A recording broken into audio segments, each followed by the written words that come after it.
right, welcome to the Young Turks. Cenk, Uygur, and Kasparian with you guys. Oh my God, there's 1 day left before the election. Okay, so exciting, historic week for you guys.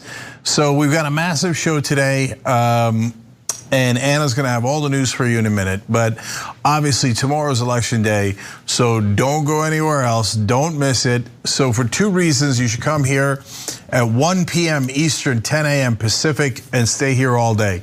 Number 1, we're gonna give you all the analysis and all the results quicker than anybody else because we're taking it from everywhere, not just one source. Number 2, we're gonna cover from a progressive perspective, and we will not be shy about celebrating if Trump loses. And we're gonna have all of our different hosts on from all those different channels and shows that you love from the Young Turks, and a lot of our guest hosts as well. And on top of that, we'll be covering the races that progressives care about. Kara Eastman, Mike Siegel, Julie Oliver, Cori Bush, Jamal Bowman. In fact, they'll be on. Jamal Bowman and Cori Bush will be on, Nina Turner, etc. So if you're a progressive, this is definitely the headquarters for you on election day. Don't miss a minute of it. John gets us started at 10 a.m. Pacific, like I said. And if you want to set a reminder, tyt.com/2020, that's easy to remember. And one final thing for you guys, we've already got a resource ready for you at tyt.com/investigates. Jonathan Larson has put up how the different states vote, what the results were from 2016, what the polling was from 2016, what it is today, and most importantly, how quick or slow do they count, because that'll have a giant impact on the red mirage and all the other things that we're going to talk about on today's show. So Anna, let's do it. Well, let's start off with a little bit of fun. It was the last weekend of campaigning, and Florida Governor Rick Scott decided to go out and campaign for Donald Trump. He held a rally on Sunday night in the state of Florida, and we luckily got this delicious video out of it. Let's watch. El Partido Demócrata de Joe Biden se ha convertido en el Partido Socialista. Nuestro país merece algo mejor. Queremos 4 años más. 4 años más. That's right. That was embarrassing, but I enjoyed it. So he's obviously trying to speak out to the Cuban and Venezuelan voters in the state of Florida, people who typically scare easily once they hear words like socialist. And so I don't know what's scarier to them though, socialism or that version of Spanish, because that was pretty amazing. Yeah, look. Why do they do it, Jake? Why do they do it? They're not expecting you to speak Spanish. So like, why go out of your way if you know that you don't speak Spanish well? Why do you do it? And that goes for Democrats as well. Like at least Democrats, when they try to pull out the Spanish during the first presidential debate, I think they did a pretty good job. I mean, Beto O'Rourke spoke pretty well. I mean, he had the right accent. You know, he didn't sound like a clown like Governor Rick Scott did. I don't know. That's just that's my only take on it, really. Yeah. Well, look, this is a fun story, but there's one serious point there, which is people hate politicians who pander, and it's super obvious pandering. And look, I don't speak Spanish, so I'm not good at it either. And I actually have a little bit of personal experience, which I'll share with you in one sec. But even I understand, más socialista. Like I got it, man. You're gonna throw out some buzzwords in Spanish, the most awkward Spanish I've ever seen in my life, and try to rile up the crowd. But does that, like, I don't know, man. I don't know if it's ever worked on a single voter. When somebody gets out there and butchers, the language in an effort to pander to you. And say, oh no, I can really relate to Latinos because remember rich Cubans and Venezuelans, más socialista. Ay, ay, ay. So my personal experience is, I was lucky in my race that living legend Dolores Huerta decided to endorse me even when I wasn't taking endorsements, and I love her for it, and I think she's amazing, and it was a great honor of my lifetime. So when we were shooting a video together, she asked me to speak a little bit of Spanish, and I was like, I'm not gonna fake something I'm not good at. I think I got 3 words out, si se puede. But I knew my limit, and I wasn't gonna pretend to be something that I wasn't. What's most important, of course, is what are you going to do for Latino voters, right? Not how badly are you gonna butcher the Spanish language? Right. Cenk, can you hear me clearly? Just making sure. Yeah. You can hear my audio? Okay, great. Just butchering it, the pandering, it's kind of incredible. But at this point, when it comes to Republican voters, people who are willing to vote for Trump, I don't really think anything will turn them off to him. I don't think anything will turn them off to the Republican Party as long as the Republican Party is the party of Trump. So I don't think it really matters that Rick Scott goes up there and butchers their language and makes a complete fool out of himself and panders to them. I've never seen a president or a candidacy like this, at least not in my lifetime, where he can do no wrong with his base. They stand by him no matter what. All right, guys, we're gonna take a quick break here, okay? We got so much more news for you guys when we come back, including Donald Trump setting up how he's going to try to cheat and steal this election, because that's about the only thing left as an option for him. So those are super important stories. We need to talk about a relatively new show called the Republic, or UNFTR. As a Young Turks fan, you already know that the government, the media, and corporations are constantly peddling lies that serve the interests of the rich and powerful. But now there's a podcast dedicated to unraveling those lies, debunking the conventional wisdom.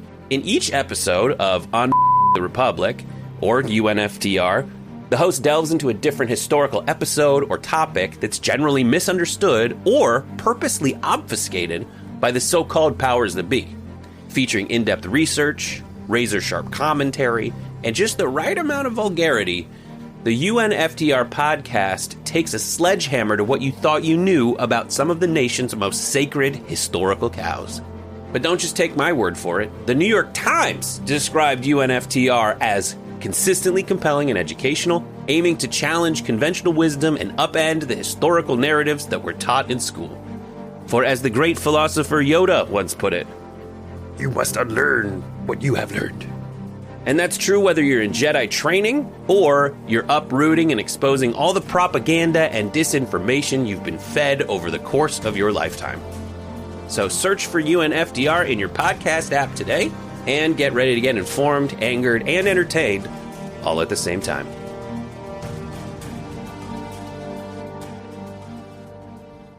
Right back. All right, back on the Young Turks, Cenk and Anna with you, this time with audio. We had a little bit of a technical issue and some of you couldn't hear the show, but we're back. Real quick, wanna remind you guys, obviously tomorrow's election day. We're gonna have coverage starting at 1 p.m. Eastern, 10 a.m. Pacific.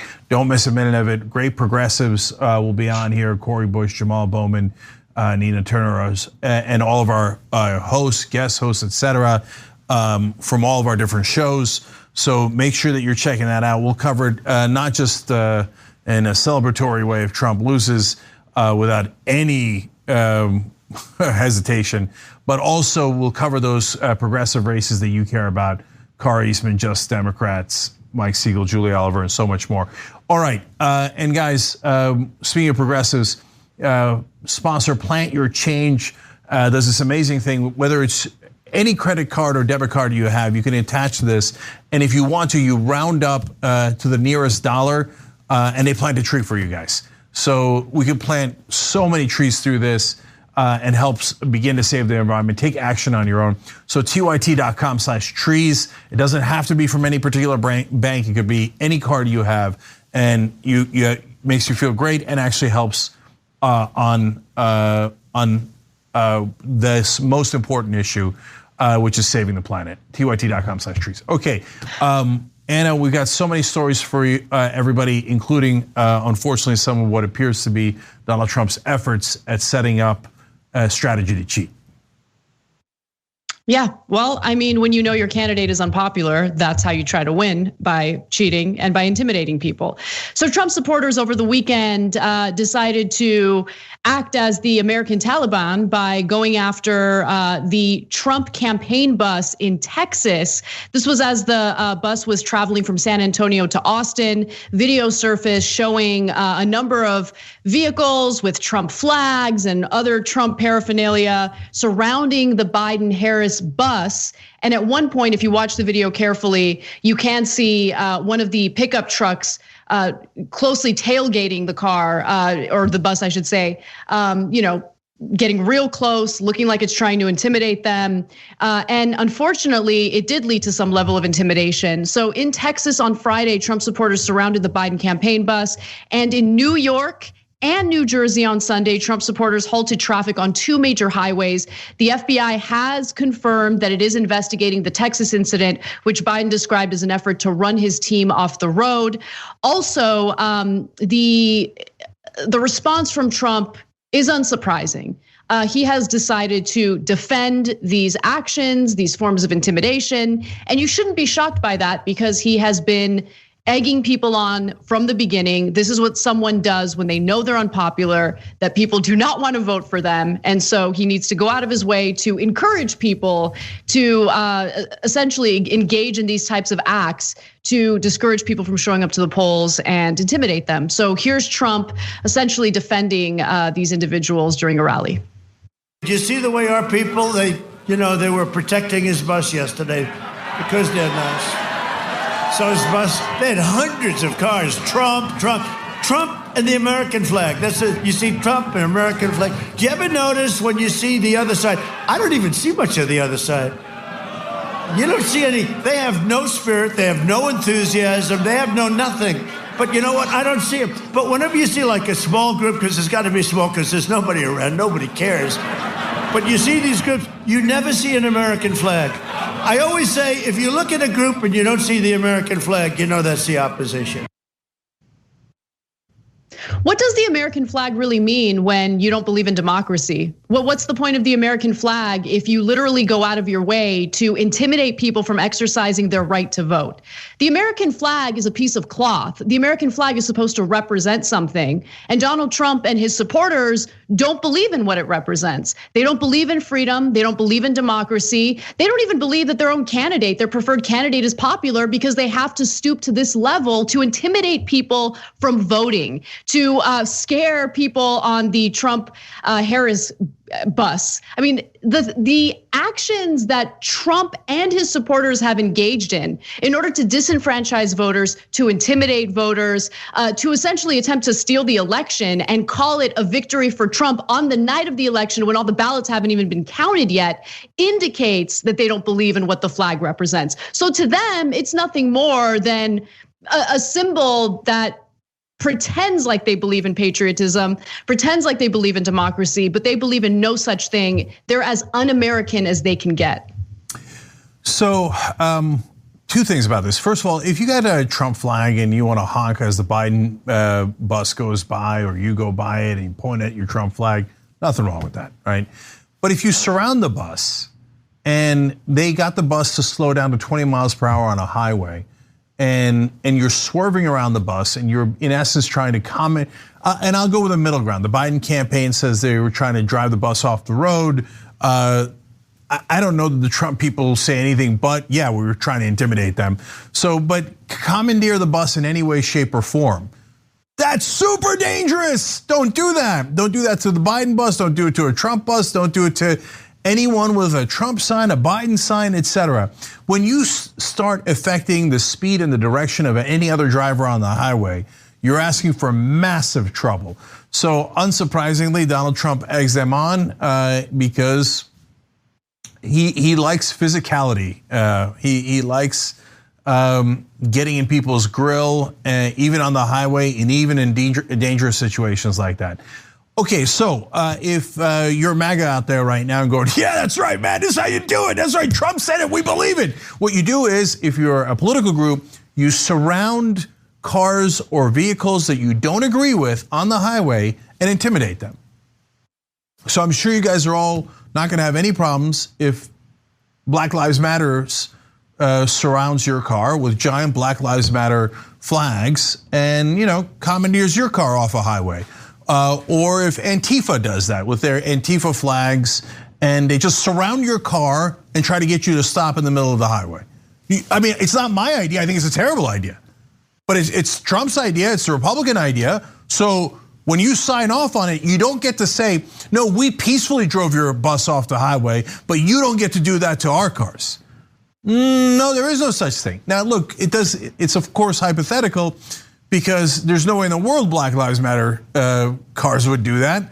And what Antifa, they keep talking about, this dangerous Antifa. I'm not saying there isn't Antifa in the country, there is, right?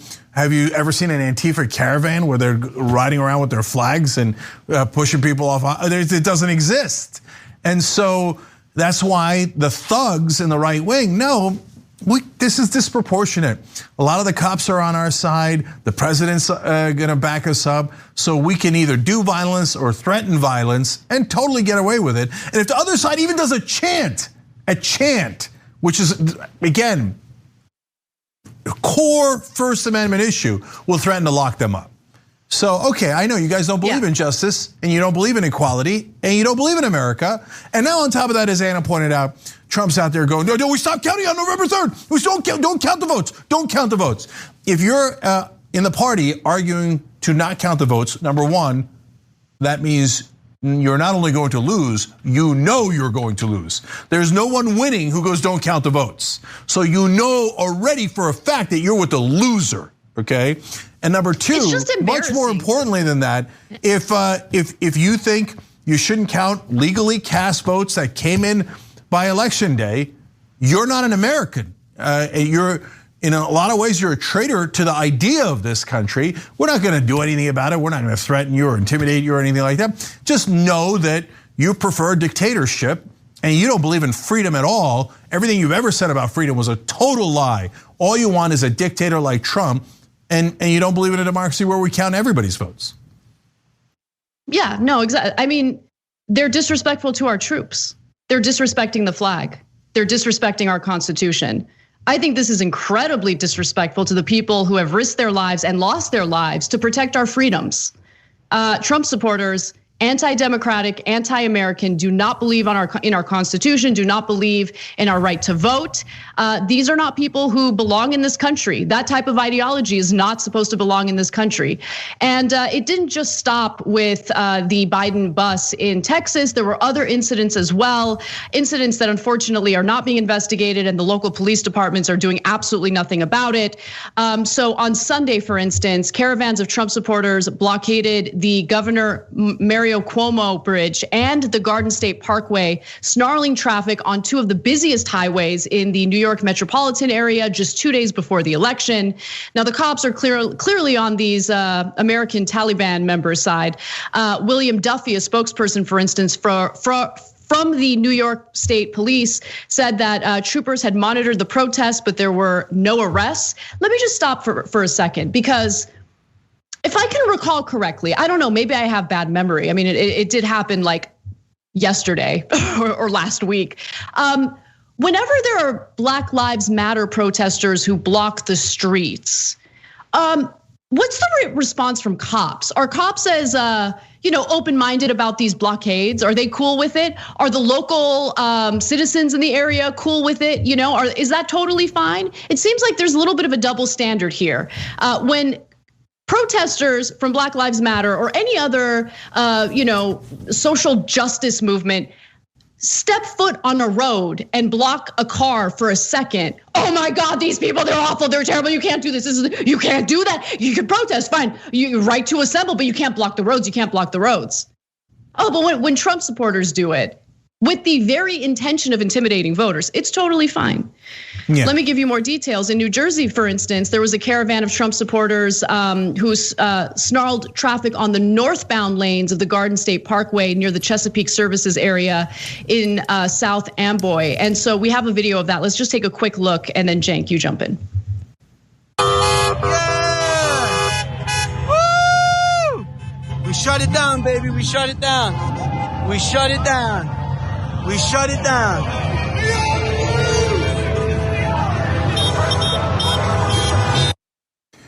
All right, couple things here, guys. First of all, Anna's 100% right. If left-wing protesters ever block a highway, people lose their minds. How dare they? This is not a right way to protest. They should all be arrested. When they block a highway, yeah, we shut it down, man, it's awesome. Okay, they just have no effort at parity, equality, because they just fundamentally don't care about justice. They just say, I want to be above you. I don't want to be your equal, and I don't want to have the same rights as you. Otherwise, how would I compete? Because it's basically an admission by MAGA losers that they can't compete in a free market in an open society. So they're like, well, I should have more rights than you. I should get to shut down the highway, but you shouldn't. Well, how do you square that with American ideas? I don't care. I want a dictator. I got it. I understand. And remember, some state legislatures that were Republican, heavily Republican, even proposed bills to let you run down protesters in the highway and kill them. They say, oh, well, if they're in front of your car, we're going to give you, immunity from any kind of liability if you run them over. And you know what happens when you run someone over with your car? As we saw in Charlottesville, they die. And so left-wing protesters were gonna kill in the streets, and we're gonna try to give you immunity. Right-wing protesters shut down highways, drive people off of the roads, or intimidate them. Oh, that's rock and roll. No, it isn't. It's a bad idea. It's a terrible idea. And finally, speaking of terrible idea, you're gonna do this in New Jersey. You're gonna do it in New York. You're gonna do it in Texas. One day you're gonna block the wrong dude, and so you're there. I don't want it. I think that'll be a epic disaster, but you're begging for that disaster. I mean, with all the guys in Jersey and Texas and all those places, and I mean, it doesn't even have to be political. Okay, what if they got a medical emergency? What if they're trying to get to their sister's wedding? What if anything, and you're blocking them and going, yeah, man, I got drama. And let's just, whether they might even be on your side, but even if they're not on your side and they got a safety issue or whatever it is, you guys are nuts, man. You're asking for massive trouble, and I don't want anybody to get that kind of trouble. And that's why Trump's a menace, for them, and he's got to go so that we stop fighting in the streets, which is exactly what he's encouraging us to do. As Anna showed you, literally, he's egging these guys on twice on Twitter. He's like, yeah, go get them. And if Antifa or whatever surrounded his bus, he'd wet himself. Where's my bunker? Arrest them all. We know what kind of a coward you are. Yeah, that's exactly right. And look, if someone does get hurt on the Trump side, you know what'll happen. They'll cry about how they're victims, how they're targeted. Oh, we get targeted. Remember how much they cried about how they were allegedly targeted for being Trump supporters? I mean, what are they doing right? And I don't believe that for a second. Someone would say something critical of them online because they're Trump supporters and they would cry about it. But look at what they're doing. They're engaging physically in a way that can really hurt someone. And we've already seen protesters get gunned down by Trump supporters at various protests, like in Kenosha, Wisconsin, for instance. And so no matter what happens to them, they're either the victims or they're the so-called patriots. They're the ones who allegedly believe in democracy in America the most. Everything they claim to be, just understand that they are the opposite.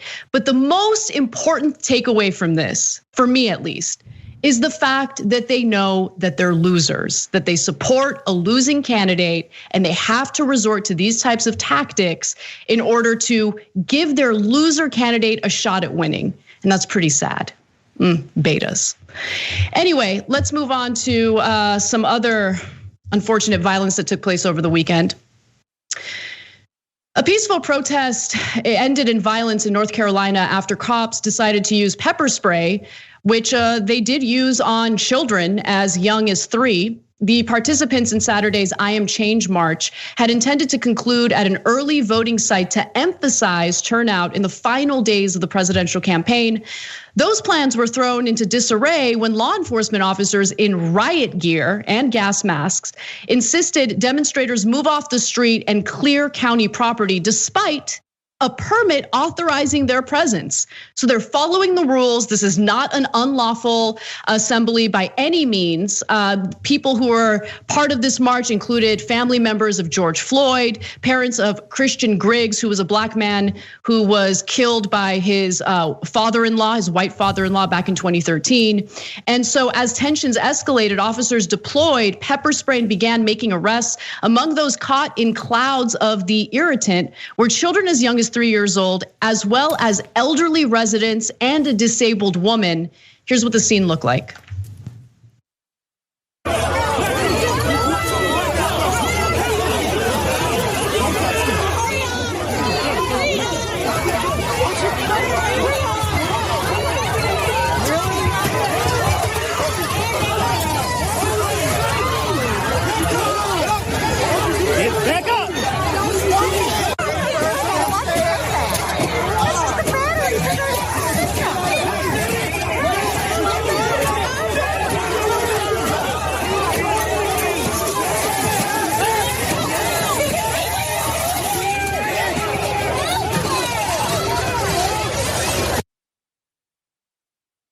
So as you see toward the end of that video, just cops indiscriminately spraying pepper spray into the crowd. Again, these are people who had the permit, had the permission necessary to be there for this peaceful protest. And it wasn't even about protesting cops. The whole point was to emphasize the need to get out the vote. And this is the kind of violence they were met with. At the same time, by the way, let me remind you all, over the weekend, there were multiple instances of Trump supporters intimidating voters. They've blocked roads in states like New York, New Jersey. In Texas, a Biden campaign bus was surrounded by Trump supporters. Biden claims that they were trying to run the bus off the road. But local law enforcement decided to do absolutely nothing. The only situation in which there was any form of law enforcement investigating the matter was when the FBI confirmed that they were looking into what happened in Texas. All right, so when Martin Luther King protested and others in the civil rights movement in the 1960s, King actually gave a speech that not a lot of people have heard that was really thoughtful about what they were doing with civil disobedience. And what he explained, and unfortunately, even to this day, I don't think the press or historians even quite explained this right, is that actually they weren't breaking the law at all. The federal law was on the side of the civil rights protesters, and the local sheriffs and police departments and governors were refusing to obey those laws that were passed. So it was actually, at the time, the racist governors, the racist sheriff's offices, et cetera, that were breaking the law. And Martin Luther King and the civil rights movement were doing civil disobedience to get them to follow the law. Now, what of course everybody saw was the dogs attacking them, the cops attacking them, and them being carried away to jail. But all of that was illegal activity by in that case, the cops, not the protesters. And same thing here. They have a legal permit to protest in that area. They went through all of the right tracks, and that's what every time when they go to bust open a protest with batons and pepper spray, et cetera, the excuse they use is, "You didn't have a permit. I mean, you got a First Amendment right, kind of, until my baton hits your head. But I'm going to get around your First Amendment right by saying you didn't get a permit." In this case, they got a permit. That it was definitely for that exact area, and no one disputes that. And they decided they were going to break up the protest anyway. And you're never going to guess this, but it turns out the sheriff's office there in the past has been charged with discriminatory policing. Huh. I would have never guessed. And that pepper spray you saw right there in the video, they say, well, it's not exactly pepper spray. It's, quote, pepper-based vapor. Oh, I see. Yeah, that makes it much better. Oh, okay. Pepper-based vapor. Like, oh, how delightful. That sounds great. By the way, so I think it's important to go to some of these videos because there were witnesses there. One of them is a congressional candidate who witnessed what happened. So he's going to describe the scene for you. Let's take a quick look at that. My eyes are full of pepper spray because, we were peacefully demonstrating. We were exercising our First Amendment rights with Black Lives Matter. And what I've witnessed is what is happening all over America. This is wrong. People should be allowed to show up, to exercise their rights to vote. We're all taxpayers. The police work for us. Yet today I witnessed pepper spray, chemical weapons being sprayed on my fellow Americans. And that was Scott Huffman, who is running for a congressional seat in North Carolina. So look, it's so important for veterans to come out and support these protests because unfortunately a big chunk of America is sick. And so when they see a black person telling them what the police did, they automatically disqualify them in their minds and say, oh, I bet he's lying. All black people are always lying about the police. Millions upon millions of African Americans, according to right wingers, are all liars. They all tell the same lie. And those poor cops, I mean, their head was asking for the baton or the pepper-based vapor, right? And so that's why a veteran like that coming out and explaining what actually happened, it sucks. But unfortunately, a lot of white people in this country will go, oh, maybe it's true because he said it. And so thank you for being a good ally. And then you got 3-year-olds getting pepper sprayed there. And it's because you know why? People say, oh, don't bring your 3-year-old. But they had a permit. Yeah, you bring your family when you got a permit and there's no reason for the cops to attack you until they do. And so finally, one of the other guys that they were actually mentioning in the speeches was from way back in the day. It was from 1870, and back then he was a black town commissioner. So this is right after the Civil War ends. 5 years later, he's a town commissioner. He got elected. He has the awesome name Wyatt Outlaw, but he was actually part of the elected government. The KKK dragged him out of his house and lynched him right where that courthouse is. And in that square, they have an ode to the Confederate soldiers who were on the side of the lynching. And that's where the protest was happening. So these cops in a department that's already been charged with discriminatory policing illegally raid a protest of African Americans, violently attack them in a place with a giant ode to Confederate soldiers where a black legislator had been lynched before. So here we are in the year 2020, and a day before one of the momentous elections in American history, this stuff is still happening. Well, it's interesting to juxtapose what average Americans who believe in democracy are experiencing and what Trump and his supporters are experiencing. So let's talk about that a little bit. So as protesters across the country and people who just want to exercise their right to vote are dealing with intimidation tactics by Trump supporters, Trump himself is ensuring that the White House is boarded up and the bunker is ready to go for Election Day. Now, of course, Trump is expecting some protests to take place. We're really uncertain whether there really will be any type of violence breaking out. But a lot of the fear regarding violence has to do with the possibility of Trump losing the election and his supporters losing their minds as a result. But nonetheless, he wants to give this aesthetic of, oh, we need to be worried about left-wingers and Antifa attacking. So federal authorities are expected to put back into place a non-scalable fence around the entire perimeter of the White House as law enforcement and other agencies prepare for possible protests surrounding the election. The fence is actually the exact same fence that was put up during the protests that took place over the summer following the murder of George Floyd.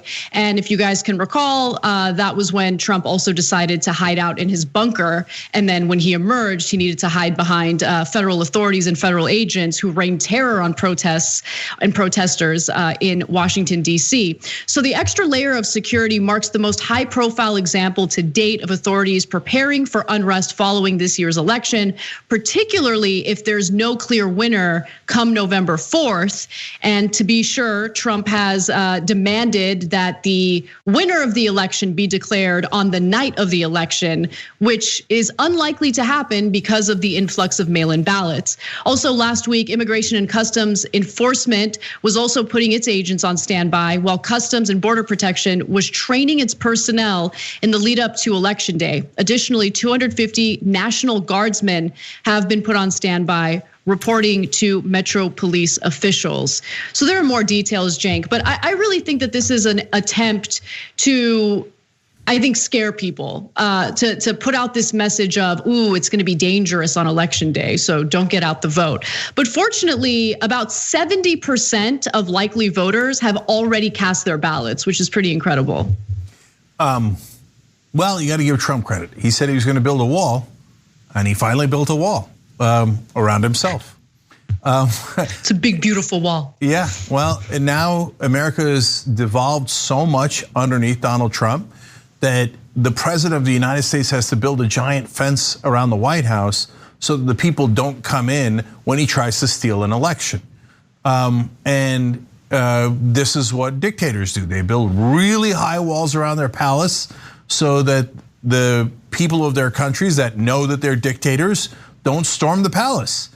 Maybe Trump will even get his wish. You remember there was a story about how several different people inside the Trump administration said that when they were talking about building the fence along the Mexican border, that Trump talked about building a moat along the entire border filled with crocodiles and snakes. And by the way, electrified fencing, and I don't know if he was gonna throw in sharks with frickin' laser beams on their heads. But maybe he could do it around the White House. Hey, we got some mother effing snakes at the mother effing White House, apparently, if Trump gets his way. But this is not how a democracy is supposed to look like. And Trump keeps saying, oh, wait till you see what happened in Biden's America. This is Trump's America. How does it look? It looks disastrous. And the reality is, if he does basically attempt a coup where he has lost the election and he refuses to leave, likely the Secret Service or the military will escort him out. If they don't escort him out, they probably are gonna need that fence. Yeah, let me just be clear about something. I am not in any way waiting for anyone in any position of power to do the right thing. I'm just not. And so there's a wonderful, plan. It's called choosedemocracy.us, choosedemocracy.us. In the event that Donald Trump stages a coup, there is organizing taking place right now. And if you go to that website, you can learn about how that organizing will take place. Joshua Kahn Russell, who's a friend of mine and has done his round of interviews on this topic, including on The Conversation, really detailed how this will happen. Look, people power. We really need to rely on people power. Sitting back and waiting for the Secret Service or any government agency to do the right thing, I think that is incredibly naive and short-sighted. I have no faith in them whatsoever. They have allowed Donald Trump to get away with murder, literally in some cases. So it's all about people power. Please go to choosedemocracy.us. Well, I'll throw in one more website. So if he clearly loses, this is not in any scenario where he wins or it's in dispute. If he clearly loses and he refuses to leave and the Secret Service, et cetera, refuses to show him out the door, basically, we have a petition at tyt.com/remove Trump. So somebody at some point has to restore democracy. So they are the Republicans. It's not just Donald Trump. Donald Trump has said it now half a dozen times, publicly, clearly on the record. He says, I don't want you to count votes past November 3rd. It doesn't matter if they're legal. It doesn't matter that they came in before Election Day. I don't want you to count them. So he's saying, I don't believe in democracy. If I can, I'm gonna try to stop the election before you can count the votes. If I ever have a lead, I'm gonna call it. That's what dictators do. So tyt.com/remove Trump. If it turns out he's clearly lost and he won't leave, yeah, if you don't surround the building, it's not gonna create any political pressure for people to escort him out the building. I mean, it's an insane world if people try to clear that fence. Don't do that, okay? But you need to show up in massive force to send a message if he's trying to do a coup and won't leave the building. We got to take a break. When we come back, we have more news for you, including Glenn Greenwald resigning from The Intercept. We'll tell you why and give you the response from Intercept co-founders. We'll be right back. At TYT, we frequently talk about all the ways that big tech companies are taking control of our online lives, constantly monitoring us and storing and selling our data. But that doesn't mean we have to let them. It's possible to stay anonymous online and hide your data from the prying eyes of big tech. And one of the best ways is with ExpressVPN. ExpressVPN hides your IP address, making your activity more difficult to trace and sell to advertisers. ExpressVPN also encrypts 100% of your network data to protect you from eavesdroppers and cyber criminals. And it's also easy to install. A single mouse click protects all your devices. But listen, guys, this is important. ExpressVPN is rated #1 by CNET and Wired magazine. So take back control of your life online and secure your data with a top VPN solution available, ExpressVPN. And if you go to expressvpn.com/TYT, you can get 3 extra months for free with this exclusive link just for TYT fans. That's expressvpn.com/TYT. Check it out today.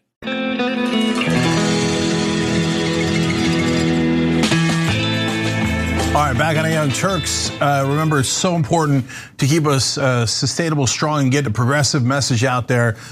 So please go to tyt.com/go to make that happen. And you guys have been amazing so far. We love doing this show with you guys. And we also have a new sponsor. If you want a free 7-day trial to protect your internet, go to tyt.com/purevpn. tyt.com/purevpn.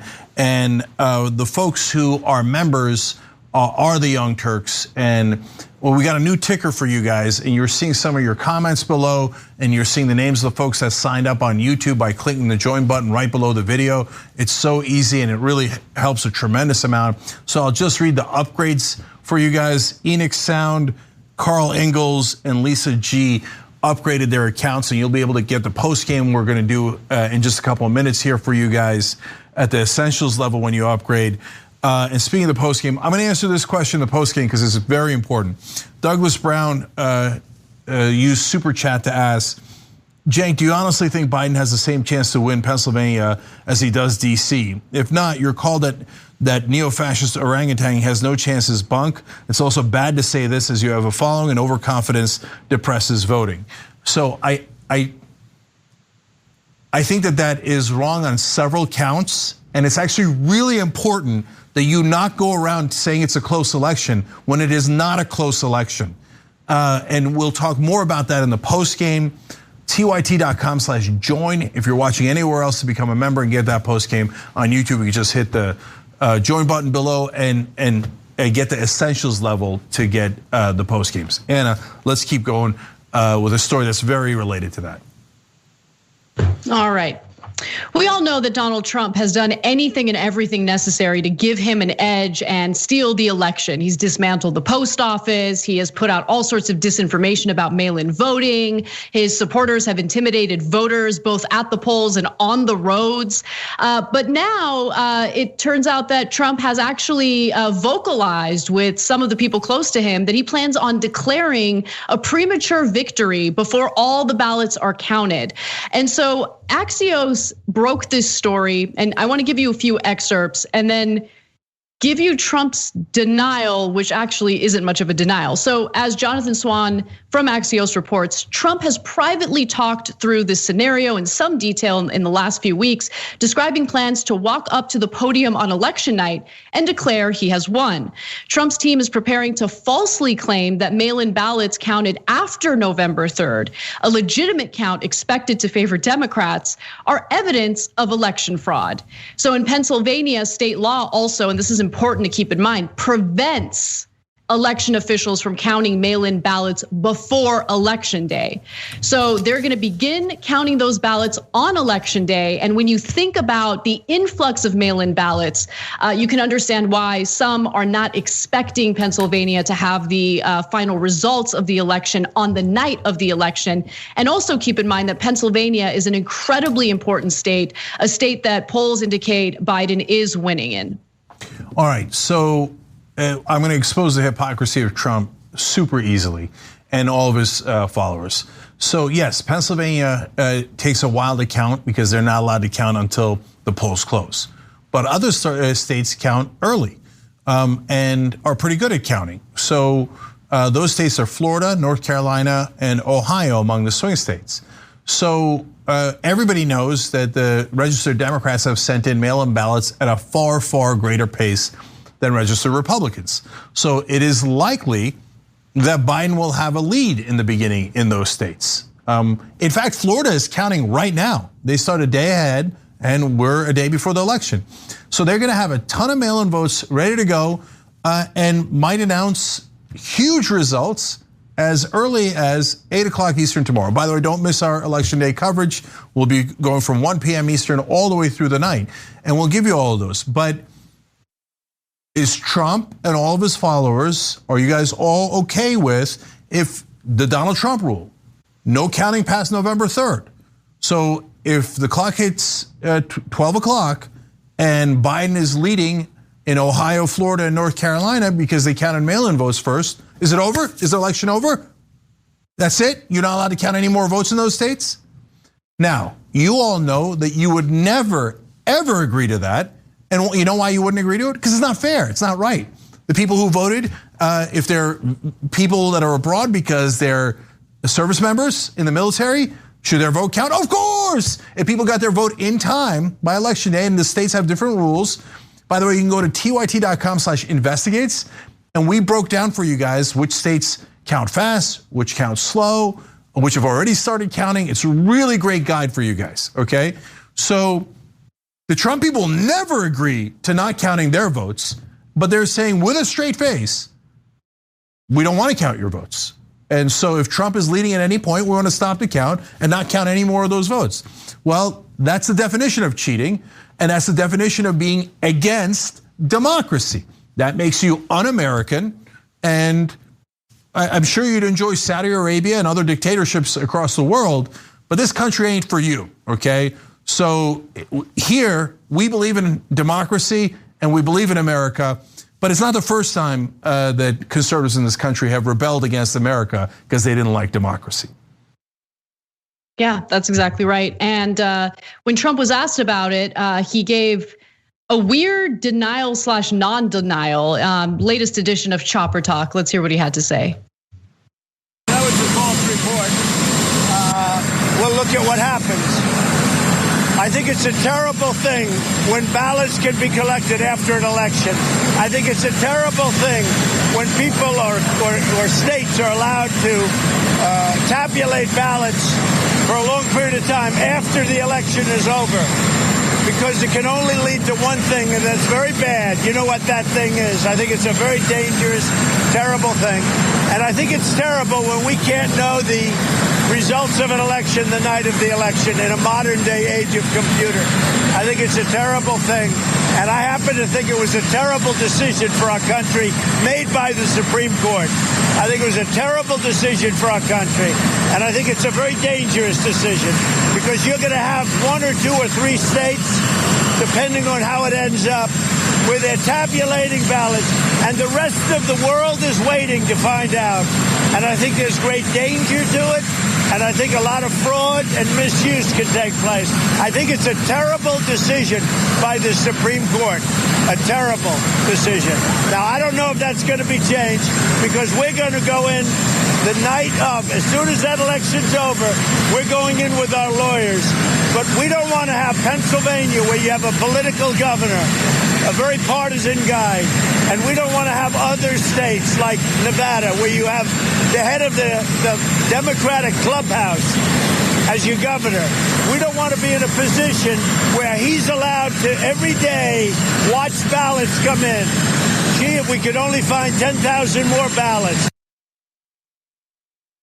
So there you have it. You have Donald Trump stating clearly and multiple times for everyone in America that he doesn't believe that voting is right. He doesn't believe that counting every ballot is okay. In fact, he thinks it's a terrible thing. He thinks democracy is a terrible thing. And he will repeat the word terrible 28 times in the same interview because his vocabulary is limited to like 3 or 4 words.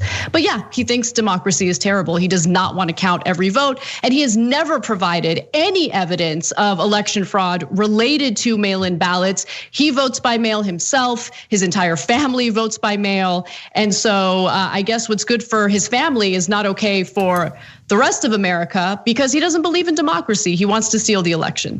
So Trump's campaign in 2016 in several states asked for the vote to go on longer. They said, you have got to count all the mail-in ballots. Now they're turning around and saying, I'm gonna send in my lawyers so you don't count mail-in ballots. But last time you asked to count them and you asked to stay as long as it took to count them. I know, but I'm trying to cheat this time. And so it's a terrible thing that you don't let me cheat. It's a terrible thing that we have a democracy. Guys, tomorrow it is possible, and certainly within this week, it is likely that the election is gonna get called against Donald Trump because he's losing very badly and he knows it. Nobody who thinks they're winning is desperate to not count the votes. He knows for a fact that he's losing and he's gonna get humiliated. And when that election is called, and I start a sentence with down goes, it's gonna be such an enormous moment of relief for the whole country. Not because we disagree with his policies, that's terrible enough. No, because we get rid of this plague upon the land of this pathological liar, narcissist who would destroy this country, including ending our democracy. He says it's a terrible thing to tabulate the votes after an election. No, it's a terrible thing not to tabulate the votes after an election. That's what dictators do. You un-American piece of crap. I can't wait to see you lose and then get humiliated politically, financially, and eventually legally. Tune in tomorrow here to see that happen. All right, speaking of which, we have more updates on the election, the polling, all in the post game right now. TYT.com/join or hit the join button below. We'll see you there.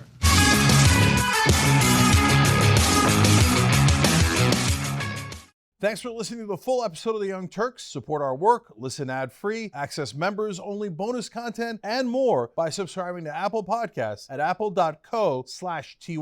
I'm your host, Cenk Uygur, and I'll see you soon.